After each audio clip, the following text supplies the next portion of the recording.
কয়েকদিন আগেই ছিল লোকনাথ পুজো আর বিকেলবেলায় কিন্তু চলে গিয়েছিলাম সুশান্ত দাদের বাড়িতে, কারণ বিকেলবেলায় একটু গরম কম ছিল আর ওই দিন কিন্তু বেশ গরম পড়েছিল, তাই আর কি বিকেলবেলায় গিয়েছি। আমি, পলাশ মামা, মালাকার, দেবু সবাই মিলে কিন্তু চলে গিয়েছি আর নহাটা গিয়ে আম কিনে নিয়েছিলাম। যদিও পুজো হয়ে গেছিল তবুও তো খালি হাতে তো আর যাওয়া যায় না, পুজো বাড়িতে ভগবানের জন্য তো নিতেই হয়। আর এদিকে কিন্তু বাড়িতে পৌঁছে গেছি আর এখানে দেখো কত সুন্দর বাবা লোকনাথের মূর্তি রয়েছে আর সবাই মিলে কিন্তু চলে গিয়েছিলাম। আর বিকেলবেলা বেশ ঠান্ডা ঠান্ডা ওয়েদার ছিল। আমি কিন্তু ফার্স্ট টাইম সুশান্ত দাদের বাড়িতে এলাম আর খুব ভালো লাগছিল। এই পাড়ায় কিন্তু অনেকগুলো আরো পুজো হচ্ছিল আর সবাই মিলে একটু আড্ডা দিচ্ছিলাম। এরপর প্রসাদ খাবার পালা, সবাই মিলে কিন্তু প্রসাদ খেতে বসেছিলাম।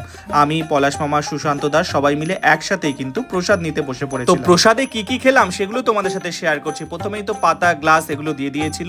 এরপর কিন্তু ফল প্রসাদ, তারপরে খিচুড়ি, লাবড়া তরকারি, ওটা কিন্তু দারুণ হয়েছিল খেতে, আমার তো বেশ ভালো লেগেছিল। এছাড়া ফ্রাইড রাইস, আলুর দম, পায়েস সবকিছুই ছিল। মোটামুটি কিন্তু সব প্রসাদই কিন্তু অল্প অল্প করে খেয়েছিলাম।